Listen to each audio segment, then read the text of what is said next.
Iglesia, ¿y a su nombre? Gloria a Dios. Dios es bueno, amén. Quiero hablarle hoy un poquito acerca de un término o un concepto teológico que se llama las 5 solas. Hace una semana, si no recuerdo, la semana pasada o hace 2 semanas, en el discipulado estuvimos hablando un poquito acerca de eso. No sé si se acuerdan. Entonces me di cuenta que la mayoría de los hermanos en la iglesia no sabe lo que son las 5 solas. ¿Alguien aquí sabe lo que son? ¿No saben? Ok. Que un día pregunté en una clase de discipulado si sabían lo que eran las 5 solas, y alguien me dijo, sí, sola con su soledad, sola con sus sentimientos, sola con su amor. Y yo, no, eso no son las 5 solas, hermanos, es una canción del mundo, amén.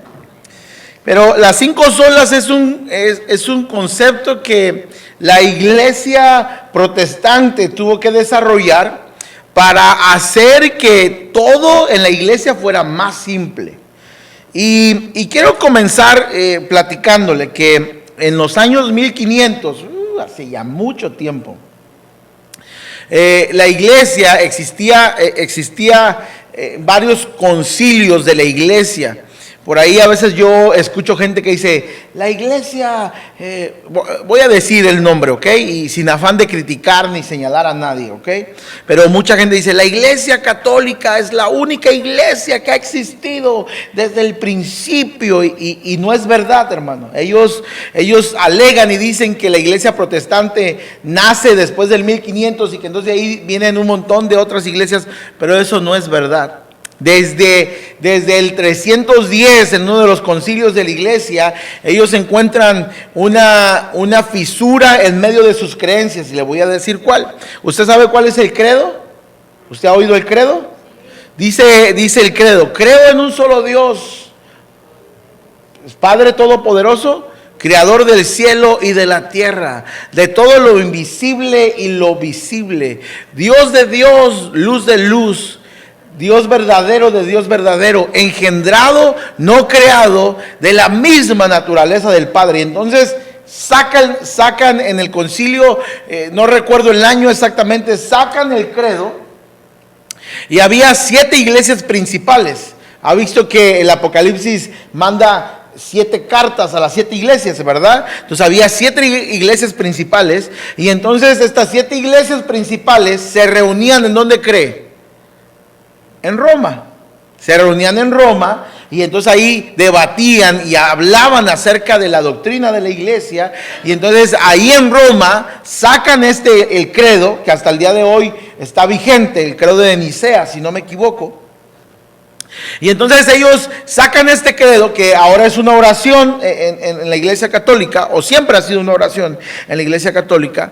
Pero había una iglesia que se le hacía muy difícil llegar a Roma, y entonces ellos empiezan a intentar tener sus propias reuniones, sus propios concilios con otra iglesia. O sea, se divide en 5 iglesias en Roma y otras 2 en otra parte. Y entonces esta pequeña puerta que se abre cuando sacan este credo, estas otras 2 iglesias dicen, no, nosotros no estamos de acuerdo. Y entonces ellos escriben su propio credo, y su credo dice exactamente igual: Dios verdadero de Dios verdadero, Dios de luz. Pero ellos dicen, engendrado y creado de la misma naturaleza del Padre. Y entonces la iglesia acá en Roma dice, no, es engendrado y no creado de la misma naturaleza del Padre. Y a lo mejor usted está pensando, ay, qué exagerados. ¿Cuál puede ser la diferencia entre decir engendrado y no creado, o engendrado y creado? ¿Cuál es? Es mínima la diferencia. Bueno, hay una gran diferencia, hermano. Hay una gran diferencia. Y entonces ocurre el gran cisma en la iglesia, y entonces empiezan a salir otras iglesias. Esto no tiene nada que ver con los protestantes. Entonces, hasta antes del 1500 ya existían varias iglesias, hermano. Ya existían varios movimientos, no era solamente la Iglesia Católica Romana.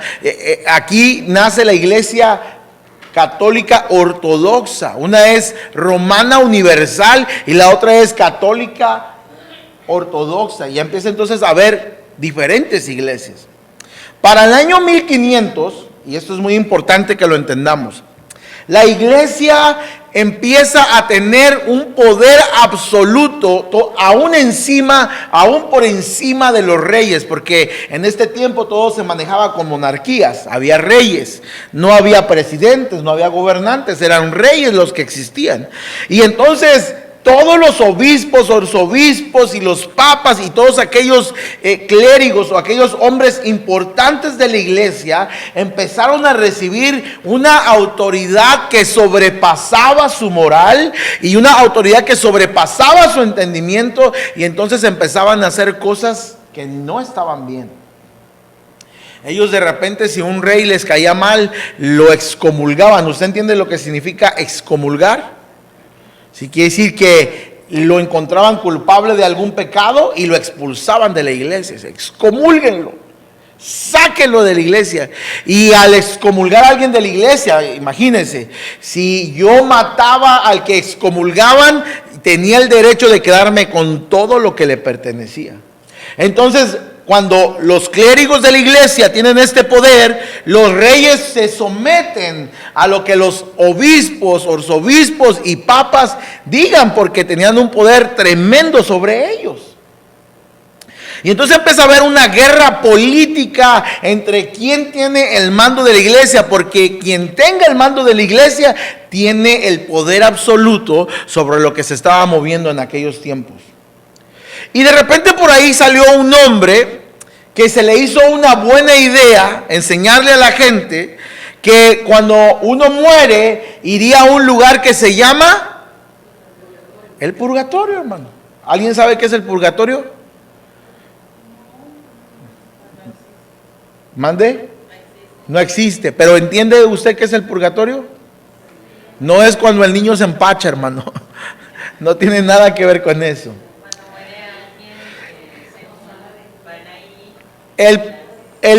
Siga, hermana, siga. Las familias piden para que, ¿verdad? El purgatorio es un lugar que yo no sé de dónde lo sacaron, pero le empezaron a decir a la gente que cuando alguien moría, su alma iba al purgatorio, y el purgatorio es como un estado neutral entre el cielo y el infierno. Mire qué conveniente es esto, hermano. Cuando alguien muere, ni va al cielo ni va al infierno, va al purgatorio. Y entonces a quien estaba a cargo de la iglesia se le ocurrió sacar un papelito que se llamaba indulgencia. Vendían las indulgencias. ¿Qué significa una indulgencia? Le decían, no, pues que se murió mi esposo. ¿Cómo se llama tu esposo? No, pues que Ricardo Sixtos. Ok, está en el purgatorio. Y Dios lo manda, hermano. Yo cuando me muera voy para el cielo. Dice, entonces, como tu esposo está en el purgatorio, necesitas comprar una indulgencia. Un papel que constaba que cuando tú pagabas por él, ese papel iba a hacer que tu ser querido saliera del purgatorio y se fuera al cielo, hermano. Entonces, sacaron una frase muy famosa que decía, tan pronto, porque traían un cofre con las indulgencias, y decían, tan pronto como tu moneda toque el fondo de este cofre, así de pronto saldrá el alma de tu ser querido del purgatorio y irá a la presencia de Dios. Hermano, eso era un negociazo, hermano. Y mire, eso no está tan alejado de la realidad. Mi hermano el otro día me enseñó un pastor en una iglesia, y la iglesia está llena de gente, y entonces el pastor les está diciendo, hermanos, voy a empezar un negocio de bienes raíces. Y pues se oye bien, ¿verdad? Y entonces el hermano dice, voy a empezar a vender terrenos en el cielo. De 10 por 20 a 1,000,000 cada terreno en facilidades, hermano, para que cuando usted se ha llamado a la presencia ya tenga su terreno allá en el cielo. Y a usted le da risa, pero lo más increíble es que la gente los está comprando, hermano. Le platiqué a mi hermano, le digo, yo no sé qué voy a hacer porque estas niñas se van a ir a la universidad, hermano, y eso está caro eso de la universidad. Y me dijo, pues empieza a vender terrenos en el cielo. O sea, no crea que esto ya no se repite, hermano. O sea, hay gente que sigue sacando este tipo de cosas, ¿verdad? Entonces, en ese momento de la historia, cuando la iglesia se ha corrompido y se ha vuelto un negocio para los encargados de la iglesia, literalmente ha sido un negocio, aparece un hombre llamado Martín Lutero. ¿Usted ha oído de Martín Lutero? Él era un sacerdote, hermano, era un monje, sí, un sacerdote, no hay otra forma de describirlo. Entonces Martín Lutero, leyendo la palabra de Dios, se da cuenta que hay una gran diferencia entre lo que la iglesia practica y lo que la Biblia dice. Y entonces él empieza a tener ciertos encuentros con el Señor, y el Espíritu Santo empieza a tocarlo y redarguirle y a exigirle que necesita hacer algo para que venga un cambio a la iglesia. Entonces, Martín Lutero escribe un documento que se llama las 95 tesis, y después de que escribe 95 tesis, o sea, son 95 puntos doctrinales que la iglesia no estaba cumpliendo conforme a lo que la Escritura dice. Si hoy en día hiciéramos un análisis sobre la mayoría de las iglesias, hoy en día, yo creo que podríamos escribir más de 95, hermano. Porque hay unas iglesias, hermano, que hacen unas cosas que usted se queda, dijo, ¿y eso quién se los enseñó? Y entonces Martín Lutero escribe este documento, sus 95 tesis, y el 31 de octubre de 1517 va a la puerta principal de la catedral, déjeme ver, aquí tengo su nombre, de la catedral en Wittenberg, Alemania, y la clava en la puerta como protesta. Es decir, escribo mi documento, lo pongo aquí en la puerta y protesto diciéndole a los encargados, a los obispos y los obispos de la iglesia, que la manera en la que están llevando la iglesia no es la manera bíblica en la que se tiene que hacer. Por eso, yo no sé si usted se ha dado cuenta, ¿qué se celebra el 31 de octubre? ¿Qué se celebra? Halloween. O sea, alguien tuvo la brillante idea de decir, hoy no, el 31 vamos a celebrar Halloween y vamos a hacer que la gente se olvide que fue un 31 de octubre cuando Lutero pegó las tesis y cuando entonces nace el movimiento de la iglesia protestante. Por eso somos llamados la iglesia protestante. Sí sabía, ¿verdad? No se enoje cuando le digan, no, tú eres protestante. No, yo soy cristiano pentecostal. Sí, no, sí somos protestantes, hermano. Porque el movimiento nace después de la protesta de Martín Lutero. Ahora, Martín Lutero no buscaba dividir la iglesia. Lo que Martín Lutero buscaba es que la iglesia se reformara, cambiara su manera de actuar y entonces caminara conforme a lo que la Escritura dice. Amén. Esto hizo, como su principal queja son las indulgencias, esto hizo que un movimiento denominado la Reforma se expandiera durante los siguientes 200 años. O sea, durante los siguientes años, del 1500 al 1700, hubo más personajes de la iglesia que siguieron y que tuvieron el mismo sentir de Martín Lutero.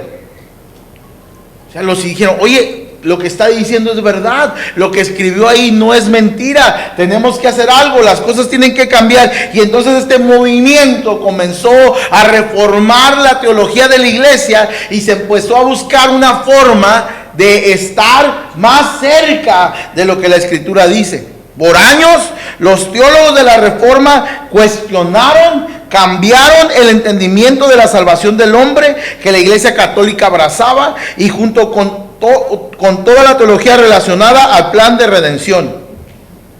Con el paso del tiempo se hizo necesario resumir todo esto en un nuevo entendimiento teológico, con tal de que otros pudieran visualizarlo y de manera sencilla, pero no simplista. Entonces, esto dio origen a las 5 solas. ¿Está conmigo? No lo estoy aburriendo, ¿verdad? Que si se está aburriendo, hermano, esto es tan interesante. A mí me gusta tanto hablar de esto. Entonces, después de 200 años, con la idea de que todo fuera más simple y más entendible para la gente, porque mire, le voy a decir algo, hermano. Lo fascinante de la Escritura, porque esto es fascinante, es que la Escritura da un mensaje tan profundo y tan filosófico, pero tan sencillo que cualquier persona puede entenderlo. Usted no necesita haber ido a la universidad y haber estudiado filosofía y letras para poder entender lo que la Escritura dice. Porque si la Escritura hiciera eso, si la Escritura fuera solamente para la gente que ha estudiado filosofía o teología y solo ellos pudieran entenderla, entonces Dios sería clasista. Y Dios no es clasista. Cualquiera de nosotros, por más básico que sea el estudio que tenemos, debemos de entender la palabra, porque el mensaje de Dios es tan sencillo. Mi hermano, yo no terminé la secundaria. Mis hijas se burlan de mí a veces porque no terminé la secundaria. ¿Alguien aquí terminó su secundaria? ¿Su primaria? ¿Quién terminó nomás primaria? No le dé pena, hermano, no pasa nada. ¿Todos terminaron su primaria? ¿Todos terminaron su secundaria? ¿No? ¿Quién no? La mamá de... en algo se ha de parecer la mamá del pastor. Bueno, pero por algunas circunstancias, ¿verdad? O sea, no es como que, yo no quiero ir. Y no, la vida nos arrimó circunstancias, ¿sí o no? Amén. Pero hermano, el mensaje de la palabra es tan sencillo que cualquiera puede entenderlo. Hasta yo que no terminé la secundaria, ¿sí me entiende? Y entonces, en el afán de que más gente entendiera cuál era la teología de la iglesia protestante, escriben acerca de las 5 solas. Se las voy a repetir. ¿Ya las pusieron acá arriba? Se me adelantó. Las 5 solas, hermano. Solo la Escritura. Ahí nomás que ahí están en latín, ¿verdad? Sola Escritura, sola gratia, sola fide, sola Cristo y soli Deo gloria. Están en latín, hermano, ¿ok? Pero como yo no terminé la secundaria, yo se los voy a dar en español, amén. Entonces, solo la Escritura, solo la fe, solo la gracia, solo Cristo y solo a Dios la gloria. Entonces hoy quiero hablarle de la primera. Una vez, hermano, escuché a un predicador, no voy a decir su nombre, pero una vez escuché a un predicador decir o opinar esto. Dijo: la exposición de la Biblia, escuche con atención, la exposición de la Biblia no es suficiente para la edificación de la iglesia local, sino que es más bien un obstáculo.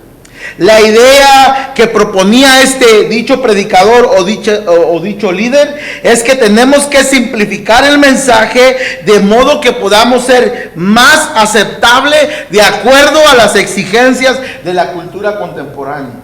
O sea, lo que él está diciendo en pocas palabras es, y yo sé que usted lo ha oído, hermano, este hombre es muy famoso, y yo sé que mucha gente lo escucha predicar. Pero lo que él está diciendo es, la Escritura no es suficiente para enseñarle, para hablarle a la gente. Dice él, al contrario, la Escritura es un obstáculo. Y él encuentra que la Biblia es un obstáculo porque la Biblia se escribió en un tiempo muy diferente al tiempo en el que vivimos hoy. ¿Está conmigo? Y es verdad, no está echando mentiras, ¿verdad? Pero en donde se equivoca es en decir que es un obstáculo, porque no es así. Y entonces él propone, para solucionar este problema, él se le ocurre la idea que tenemos que hacer el mensaje de la palabra, simplificarlo, lo cual no entiendo por qué, si el mensaje ya es simple, ¿verdad?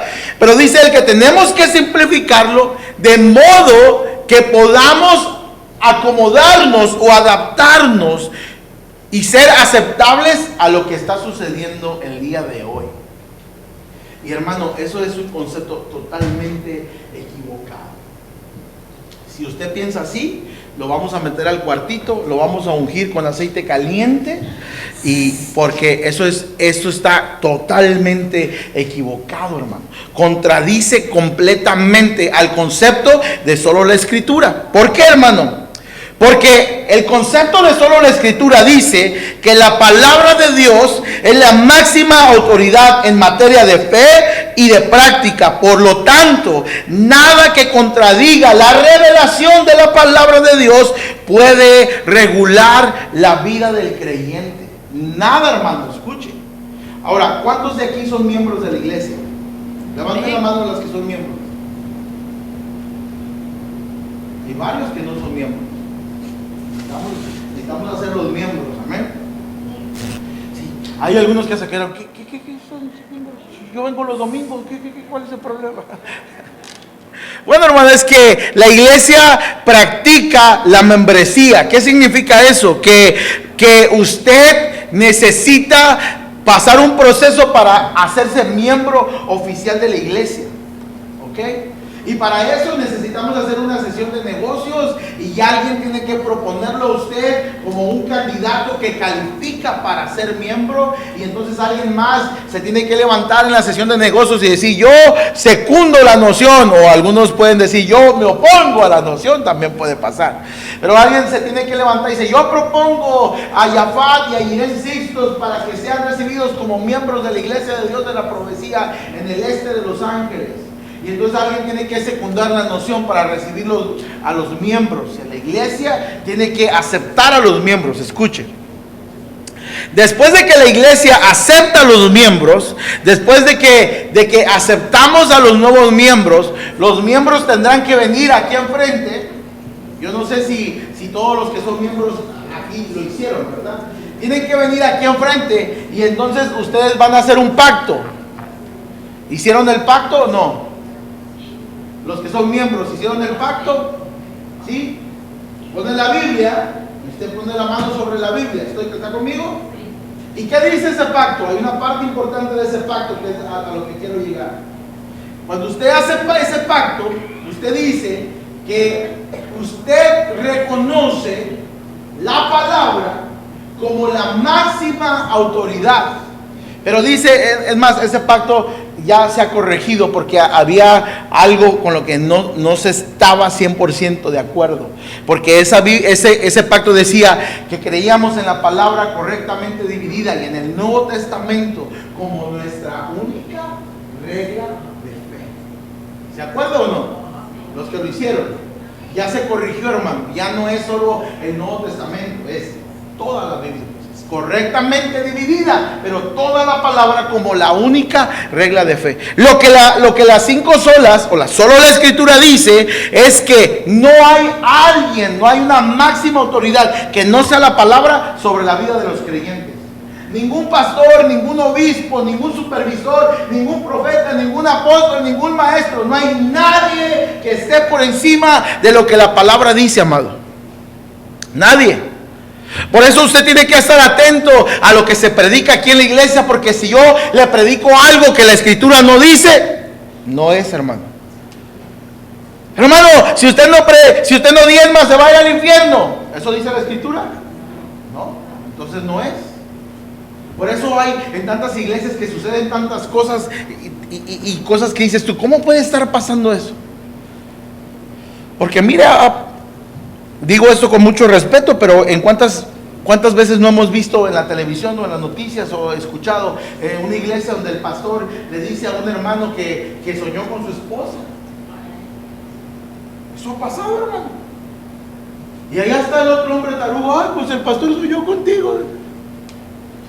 Mire el de la luz del mundo, ¿dónde está? Porque así acostumbraban a hacerlo. ¿Cómo, hermano, si la escritura no dice eso? La Biblia dice que los pastores deben de ser hombres de 4 mujeres diferentes. No, no dice eso. ¿Qué dice? Hombre de una sola mujer. Eso dice, no lo digo yo, hermano. Eso es lo que la Escritura dice, ¿sí o no? Entonces, hermano, no hay una autoridad por encima de la Escritura. No hay un hombre que sobrepase la autoridad de la Escritura. La Escritura es nuestra máxima autoridad. Entonces, cuando un predicador viene y dice que la Biblia no es suficiente, que la Biblia es un obstáculo y que deberíamos de simplificarla para acomodarnos a la cultura de lo del día de hoy, hermano, es terrible. Porque hace muchos años alguien escribió un documento poniendo que la Escritura era nuestra única, la máxima autoridad en materia de fe y de práctica. Por lo tanto, nadie que contradiga la revelación de Dios, nada que contradiga la revelación de Dios puede regular la vida del creyente. Ahora, pastor, ¿y de dónde sacaron eso? Bueno, mira lo que dice la segunda carta de Timoteo, el capítulo 3, el versículo 16. ¿Está conmigo? Segunda carta de Timoteo, capítulo 3, versículo 16. Yo no creo en los tatuajes, pero si yo me hiciera un tatuaje, yo me tatuaría este versículo. Vuelvo y digo, yo no creo, hermano, ¿ok? Si yo me hago un tatuaje, no se me ve. Me hacen aquí, no se me va a ver lo que me escribieron. Pero dice segunda de la carta de Timoteo, capítulo 3, versículo 16. Toda la Escritura es inspirada por Dios. Escuche. Toda la Escritura es inspirada por Dios. Usted no puede dudar de una tilde, de una palabra, de una frase, de un versículo, de un pasaje. Porque toda la Escritura, esta es la Escritura, hermano. Y la misma Biblia dice que toda la Escritura es inspirada por Dios. Y dice, es útil para enseñar, es útil para redarguir, para corregir y para instruir en justicia. ¿Y cuál es la finalidad de esto? Bueno, ahí dice, a fin de que el hombre de Dios, y cuando dice hombre se refiere al hombre y la mujer, a fin de que el hombre de Dios sea perfecto, enteramente preparado para toda buena obra. Ayer estuvimos compartiendo en la cena de matrimonios, amén. Y entonces yo pasé y leí Efesios 5, capítulo 22. ¿Alguien sabe qué dice Efesios 5, 22? ¿Sí? ¿Las hermanas saben qué dice Efesios 5, 22? Dice Efesios 5, 22. Casadas, sujétense a sus maridos. Y yo miré que algunas hermanas le empezaron a hacer. Es que no, eso yo no lo inventé, hermano. Eso es lo que la palabra dice, ¿sí o no? Y luego dice, maridos, amar a sus esposas como Cristo amó a la iglesia. Y entonces había unas hermanas que se empezaron a sacar espuma por la boca. Es que eso es lo que la palabra dice. Y es la palabra la que nos instruye, la que nos redarguye, la que nos enseña, la que nos corrige. ¿Para qué? Para que cada uno de nosotros esté preparado para toda buena obra. Por eso cuando escribieron solo la Escritura, no se lo inventaron, lo encontraron en la palabra. Este libro es nuestra autoridad en nuestra fe y en nuestra práctica, hermano. Mateo capítulo 4 dice, él respondió y dijo, escrito está, no solo de pan vivirá el hombre, sino de toda palabra que sale de la boca de Dios. Estas son palabras de Jesús.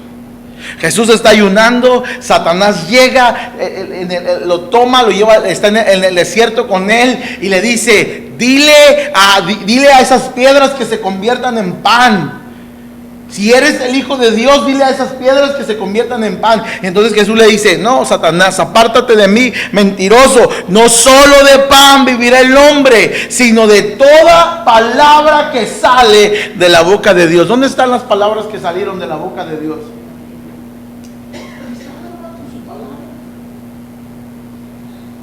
Y a veces ahorita hay muchas personas que se hacen llamar profetas, amén.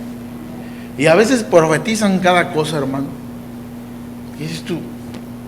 Eso no está ya le platiqué de la profeta de Veracruz, no me haga que le platique otra vez. Pero necesitamos ser alimentados con la palabra de Dios. Por eso ellos dicen solo la Escritura. Es muy importante que recibamos el suministro en nuestras vidas, hermano. Mire, si usted está triste, vaya a la palabra. Y yo sé que Dios le va a cambiar el ánimo, ¿sí o no? Amén.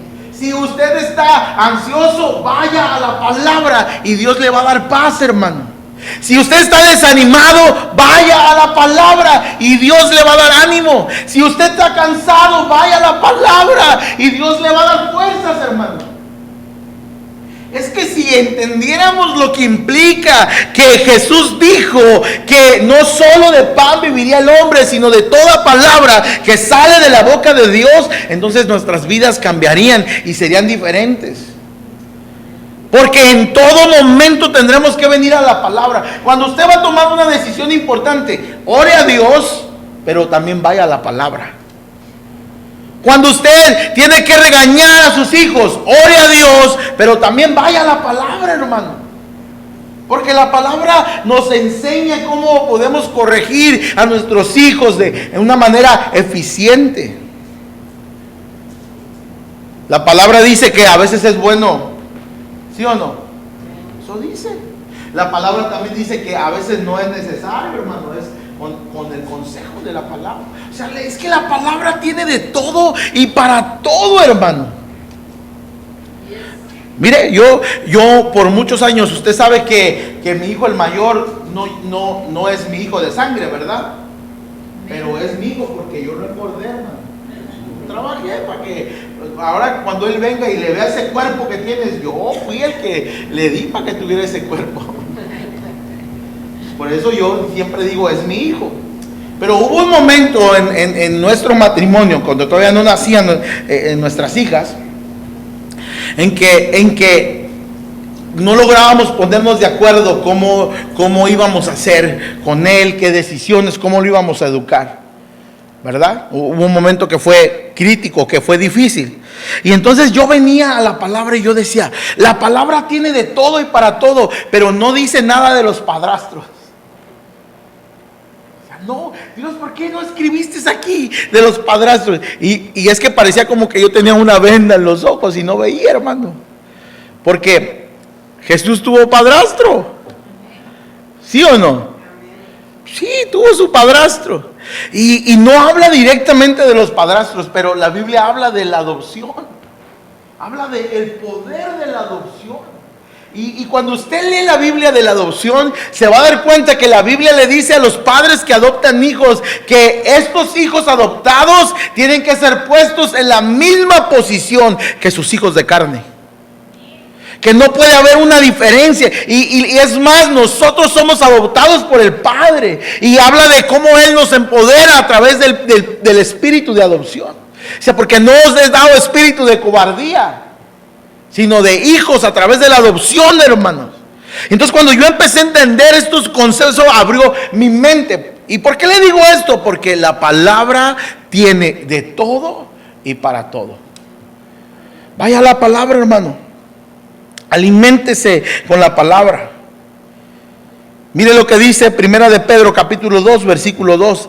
Desead como niños recién nacidos la leche espiritual no adulterada, para que por ella crezcáis para salvación. O sea que en la iglesia hay gente que ha sido salvada por el sacrificio de Cristo, sí, hermano, pero como no ha sido alimentada con la palabra, no han crecido. Porque Pedro está diciendo que necesitamos desear como recién nacido. ¿Por qué llora un recién nacido? Hay 2 o 3 cosas por las que llora un recién nacido, ¿sí o no? ¿Cuál es una de ellas? ¿Tiene hambre? ¿Necesita que le cambien el pañal? ¿O tiene aire en el estómago? Pero principalmente lloran porque tienen hambre, hermano, ¿sí o no? Y eso no cambia, ¿eh? Sí, tienen aire en el estómago. Y eso no cambia. Porque uno pensará que ya cuando estén grandes, no, hermano. A veces cuando yo llevo a mis hijos a comer, pienso que me odian. Porque comen como que me odian, hermano. No piensan en la cuenta y comen y comen y comen. Por eso a mí me conviene llevarlos al buffet, hermano. Y más al grande, al otro. No, hombre, hermano, ese está terrible, hermano. Ese mejor lo llevo al buffet. Digo, oye, no comas como que me odio. O sea, eso no va a cambiar nunca, ¿verdad? Pero entonces dice Pedro en la escritura, dice, como recién nacidos, decían la leche espiritual como recién nacidos. ¿Para qué? Para que esa leche espiritual produzca en ustedes, ¿qué? Crecimiento. Es necesario que usted crezca. ¿Qué es lo que lo va a ayudar a crecer? La palabra. Pablo en cambio dice, a ustedes tengo que estarles dando leche cuando ya deberían de estar comiendo carne. Pero como no han crecido, como no han madurado, como no han sido alimentados, necesito regresar a darles leche otra vez. Entonces, hermano, la palabra nos alimenta, la palabra nos fortalece, la palabra nos hace crecer. Por eso ellos escribieron solo la escritura. Porque yo no tengo forma de hacer que usted crezca, hermano. Usted tiene que ser responsable de su crecimiento. ¿Y cómo va a ser para crecer? Desee la palabra, anhele la palabra, vaya a la palabra, es importante.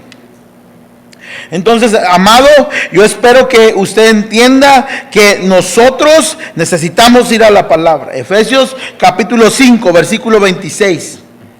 Dice, para santificarla, habiéndola purificado en el lavamiento del agua por la palabra, a fin de presentarla a sí mismo una iglesia gloriosa, que no tuviese mancha, ni arruga, ni cosa semejante, sino que fuera santa y sin mancha. Hermano, la palabra lava, limpia nuestras vidas.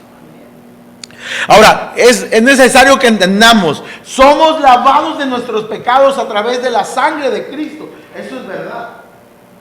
La Biblia dice que hemos sido rociados con la sangre del Cordero, y la sangre del Cordero nos limpia de nuestros pecados, no es mentira.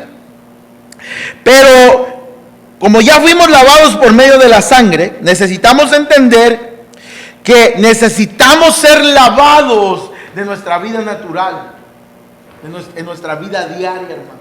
El sacrificio de Cristo ha sido hecho una vez y para siempre, y es válido ya, hermano. ¿Sí me entiende? Usted, no necesitamos ser rociados por la sangre del Cordero cada vez que pecamos. Mire, me acabo de dar cuenta, en una iglesia encontraban un muchacho en una situación acerca de pecado, y su pastor lo quiere volver a bautizar. Eso no es bíblico, porque ya fue bautizado, ya fue rociado con la sangre del Cordero. Imagínense si cada que pecáramos tuviéramos que ser bautizados otra vez. No, hombre, hermano, esa agua de ahí no la vaciaríamos nunca ahí. Hermanos, ¿quién pecó esta semana? Ya, pues véngase, porque lo vamos a volver a bautizar. Es más, habría algunos que sería más conveniente dejarlos ahí 2-3 días para que se remojen. Pero no es así. Entonces, cuando hablo de que somos lavados a través de su palabra, estoy hablando de santificación, de purificación. Estoy hablando de conducta, de diario caminar, de cómo actuamos de aquí en adelante. Y dice, para santificarla, habiéndola purificado en el lavamiento del agua por la palabra. Es que no hemos entendido los beneficios que la palabra trae a nuestras vidas. ¿Cómo podemos vencer el pecado, hermano? La mayoría de las personas se enfocan para vencer el pecado en el pecado, y no es así. Te tienes que enfocar en tu relación con Dios para vencer el pecado. No puedes vencer el pecado si te enfocas en el pecado. Vas a vencer el pecado cuando te enfocas en tu relación con Dios. Es decir, no me acerco a Jesús porque dejé de pecar. Me acerco a Jesús porque necesito dejar de pecar. No vengo a Dios porque necesito dejar de pecar. no vengo a Dios porque dejé de pecar, vengo a Él porque necesito dejar de pecar. Él dijo, venid a mí todos los que estén cansados y cargados, que yo los haré descansar. Él lo dijo, venid a mí todos los descansados, ¿verdad que no? No, hermano. Él no dijo, vengan a mí los santos, no, Él vino por los pecadores. Entonces, cuando nosotros entendemos que para dejar de pecar necesito enfocarme en mi relación con Él, le daremos un peso más importante a lo que significa que la palabra lava nuestras vidas.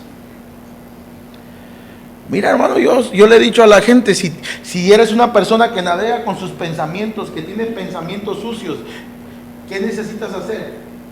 Porque mire, usted puede estar aquí sentado y yo lo veo con su cara limpiecita, bañadito, huele rico, pero yo no sé todos los pensamientos que usted trae en su mente, ¿sí o no? Hay unos que dijeron no. Los que dijeron no son los que más pelean y navegan. Y desafortunadamente nadie nos podemos dar cuenta de los pensamientos sucios que cada uno. O sea, yo no me puedo dar cuenta de los suyos y usted no se puede dar cuenta de los míos, ¿verdad que no? Sería bueno que inventaran un aparato, que nos lo pusiéramos aquí y que todos pudiéramos ver lo que está pensando. Sería bueno y a muchos nos avergonzaría, ¿sí o no? Pero hermano, Dios ve nuestros pensamientos. ¿Está conmigo? Entonces, ¿cómo voy a batallar? ¿Cómo voy a navegar? ¿Cómo voy a superar si nadie se da cuenta de mis pensamientos? Es ahí donde entra la importancia de la palabra. Porque cuando empiezas a alimentarte con la palabra, aunque tú no lo creas, esos pensamientos empiezan a diluirse, hermano. Porque esos pensamientos vienen a tu vida porque te alimentas de cochinero. Cuando te alimentas de cochinero, ¿qué va a producir tu mente? Cochinero. ¿Sí o no? Es sencillo, hermano. No, hermano, es que no te estás alimentando con la palabra. Aliméntate con la palabra y vas a mirar la diferencia. Llénate de la palabra y vas a mirar la diferencia. Porque por la palabra, dice, para santificarla, habiéndola purificado en el lavamiento del agua, por la palabra, solo la escritura. Eso es lo importante de solo la escritura. Ya fuimos lavados con su sangre, correcto, pero ahora necesitamos ser lavados con su palabra. Y el siguiente punto, y con esto voy a estar terminando. Necesitamos entender que somos educados por su palabra. Josué capítulo 1 versículo 8. Nunca se aparte de tu boca el libro de la ley, sino que de día y de noche meditarás en él, para que guardes y hagas conforme todo lo que en él está escrito. Porque entonces harás prosperar tu camino y todo te saldrá bien. Escucha, hermano. Nunca se aparte de tu boca este libro de la ley, sino que de día y de noche meditarás en él. ¿Para qué? ¿Para qué quieres que hagamos eso, Dios? Para que guardes y hagas todo conforme a lo que en él está escrito. ¿Cómo vas a saber lo que le agrada a Dios y lo que no le agrada si no lees su palabra? ¿Cómo, hermano? ¿Cómo vas a saber tú si lo que vas a hacer está bien o está mal si no lees su palabra? No hay forma. Dice, hay gente que dice, ay, es que hay personas que leen la palabra y se la pasan leyendo la Biblia y de todas maneras se comportan de una mala manera. Por eso yo mejor no la leo, para no ser así. Estás peor. Porque si no la lees, ni cerca podrás estar de hacer lo que le agrada a Dios. ¿Está conmigo? Como cristianos, nuestra fe no se basa en nuestra imaginación o en nuestros conceptos o en nuestras ideas o en nuestros pensamientos. Como cristianos, nuestra fe se basa en la palabra de Dios.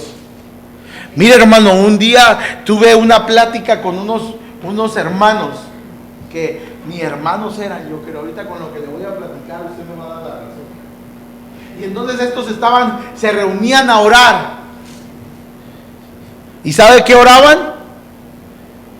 Eran hermanos en la carne. Y uno de ellos estaba casado, pero a la familia no le gustaba la esposa del casado. ¿Sí me entiende, verdad? Es como si yo no le cayera bien a la familia de mi esposa, y entonces ellos se reunían a orar. ¿Y para qué creen que se reunían a orar? Para que se separaran.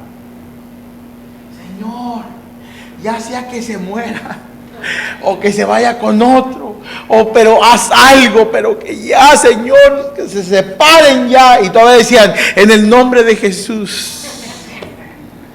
¿Usted puede creer eso, hermano?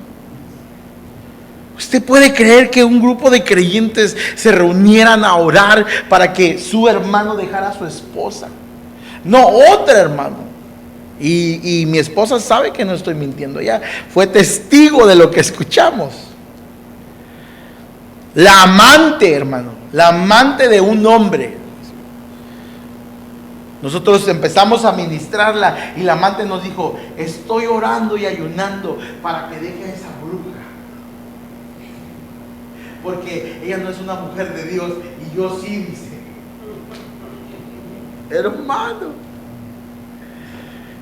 y usted sabe el trabajo que a mí me dio decir, Ricardo, cállate, no, cállate, no pude, hermano.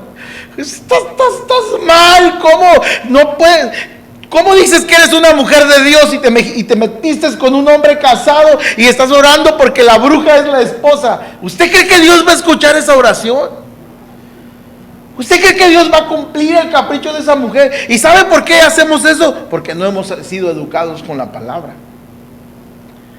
Y es terrible, hermano, cuando basamos nuestros conceptos de fe en nuestras ideas, en nuestros pensamientos, en nuestra imaginación.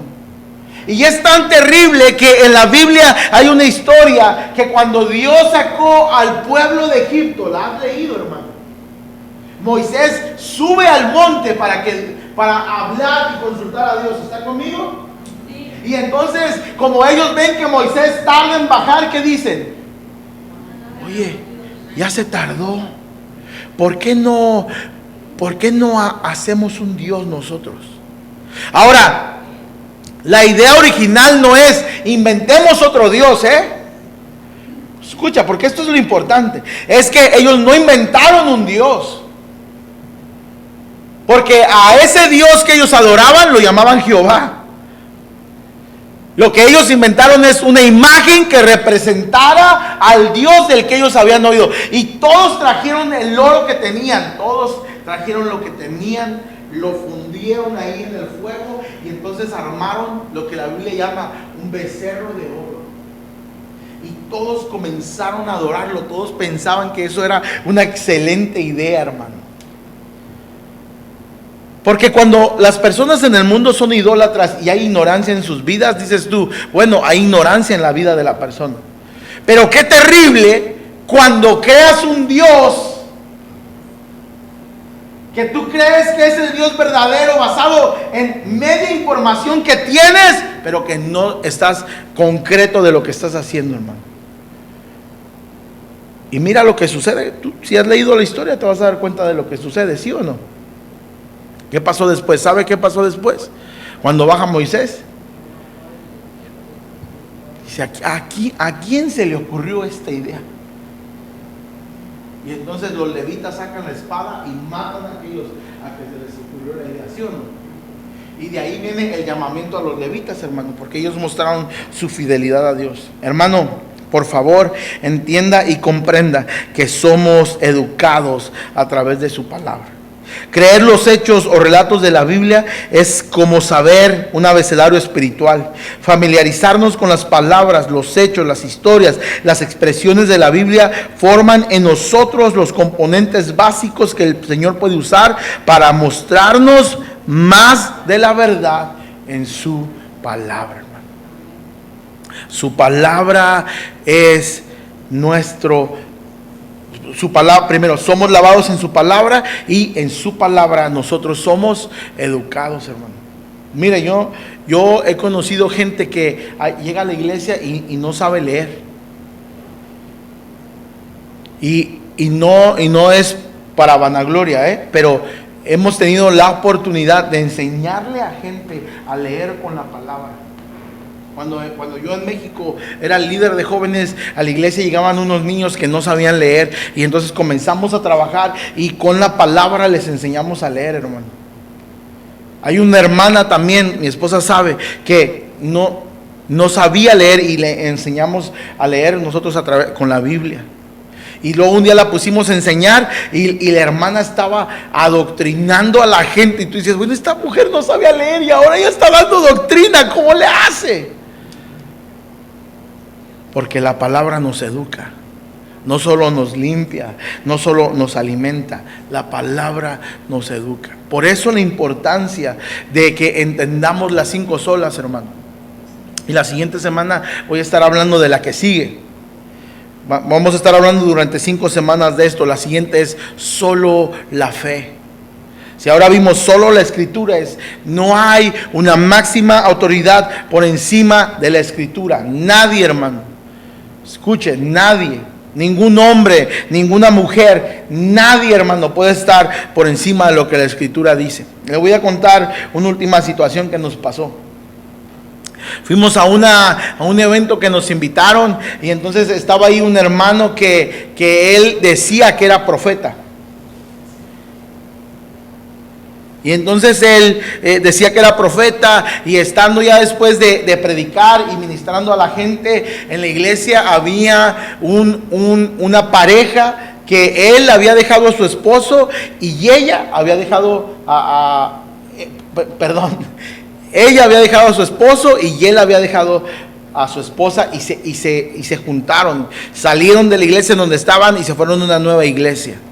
Y en esa nueva iglesia fue donde nosotros fuimos, y estaba este profeta predicando. Y entonces se acerca a esta pareja y les llama y les dice, oh, vengan para acá. El Señor dice que les va a dar un hijo, dice, en el nombre de Jesús. Y entonces se le acerca el pastor y le dice, hermano, pastor, profeta, ellos no están casados, se están viviendo, están en adulterio. Y entonces el profeta dice, oh, dice que les va a dar un hijo, pero que primero se casen. Mano, y eso no es lo peor es que la gente lo cree. Y cuando leen conceptos y situaciones en la Biblia que hablan, que nos dicen de lo que debemos de hacer, de cómo debemos de actuar, de cómo debemos de comportarnos, no lo tomamos como parte de nuestras vidas. Por favor, entienda la importancia de la escritura en nuestras vidas. Nada puede hacer que su vida espiritual crezca si no la palabra. Y usted no va a crecer si no lee la palabra. Leer la palabra, meditar en la palabra es parte de la disciplina espiritual.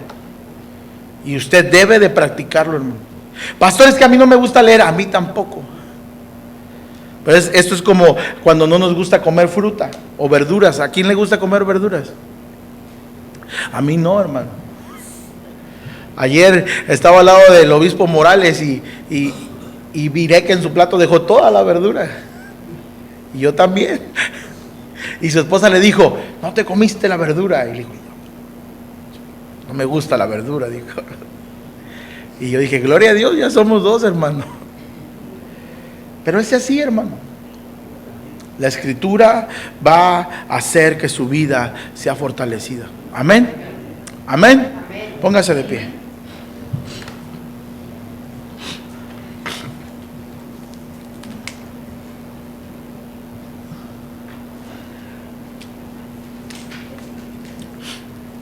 Yo le digo a la gente, hermano, comience a leer. A veces la gente dice, pastor, es que no entiendo la palabra, no capto nada de lo que leo. No te preocupes, hermano, es poco a poco, pero sigue leyendo. Usted sabe que el repetir algo nos hace expertos en eso. ¿Sí sabía o no? ¿Sí sabía o no, hermano?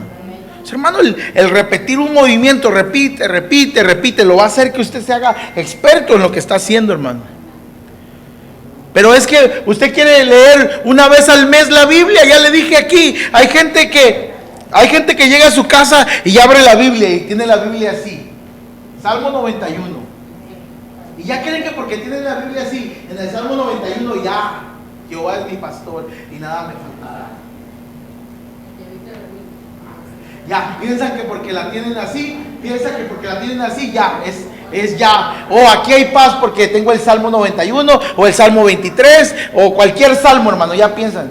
Y llegan a la iglesia y cierran la Biblia y la Biblia se les abre.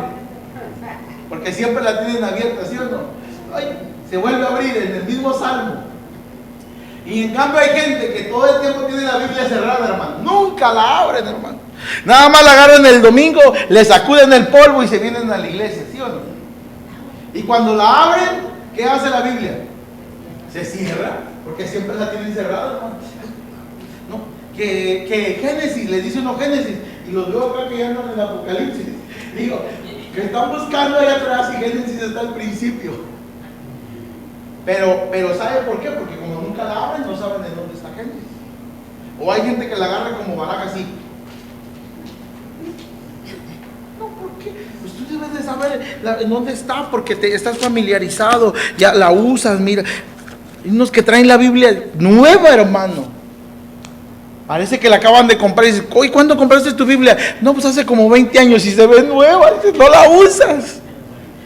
Cuando yo conocí a mi esposa, tenía una Biblia de estudio, una Thompson. ¿Usted conoce la Biblia de estudio Thompson? Aquí son baratas las Biblias. ¿Cuánto cuesta una Biblia Thompson? ¿$30? En México cuesta como 1,000 pesos, hermano. Y yo le miré la Biblia Thompson a mi esposa y éramos novios, ¿Cómo hiciste para comprarte esa Biblia? Porque yo siempre quise una y nunca pude comprarla. Y me la regalaron. Y yo la miré y dije, pero ni la usas, Norma. Sí, no la usas. Y se la robé, hermano. Dije, no, dame esa Biblia. Y todavía la tenemos, ¿sí o no? Todavía la tenemos, hermano. Un hermano me hizo favor de volvérmela a forrar porque ya se me había despegado de aquí. Y por ahí teníamos una chamarra vieja y me dijo, ¿tienes una chamarra? Y dije, sí. Entonces cortó la chamarra y me volvió a hacer una. La voy a traer para que veas, la voy a traer para enseñársela. Y porque se ve que esa Biblia era de 1000 batallas en México, donde quiera que yo iba la llevaba, hermano. Hay gente que tiene su Biblia y se ve nueva y dice, no, y me la regalaron cuando me presentaron. Y la Biblia se ve nueva, hermano. No, lea su palabra. Es más, si usted no tiene Biblia, dígame, déjeme saber y yo le regalo una. Pero porque la va a leer, hermano. Amén. Porque si no, pues, ¿para qué le regalo si la va a tener allá guardada? Amén. La palabra lava nuestras vidas, alimenta nuestras almas y educa nuestros pensamientos. Vamos a orar. Amado Padre Celestial, en esta hora, Dios, te damos gracias por la oportunidad que nos has dado de estar aquí y de escuchar tu palabra, de leer tu palabra, pero sobre todo de entender la importancia de tu palabra. Como aquellos grandes hombres de Dios que en el afán de hacer que las cosas sean más fáciles y más entendibles, escribieron este documento diciéndonos, solo la Escritura, porque no hay nadie que tenga más autoridad, ningún hombre, ningún llamamiento, ningún ministerio, ningún posicionamiento, Señor, puede tener más autoridad que tu palabra sobre nuestras vidas. Tu palabra es nuestra única regla de fe y de práctica, Señor, porque tu palabra nos transforma, nos cambia, nos alimenta, nos santifica, pero sobre todo educa nuestros pensamientos, amado Dios. Te ruego en el nombre de Jesús, porque cada uno de mis hermanos aquí en tu casa pueda tener un hambre de tu palabra y puedan venir constantemente a tu palabra para ser alimentados a través de ella, Señor. Que en esta iglesia contemos con gente experta en tu palabra, Señor, que conoce, que entiende, que lee, que analiza, que medita, que practica tu palabra, Señor, porque a final de cuentas eso es a lo que tú nos has llamado, ser hacedores y no solo oidores de tu palabra. Te damos la gloria, la honra y la alabanza, porque solo tú la mereces, en el nombre de Jesús. Amén. Amén y amén. Vamos a darle un aplauso porque Jesús es digno. Amén.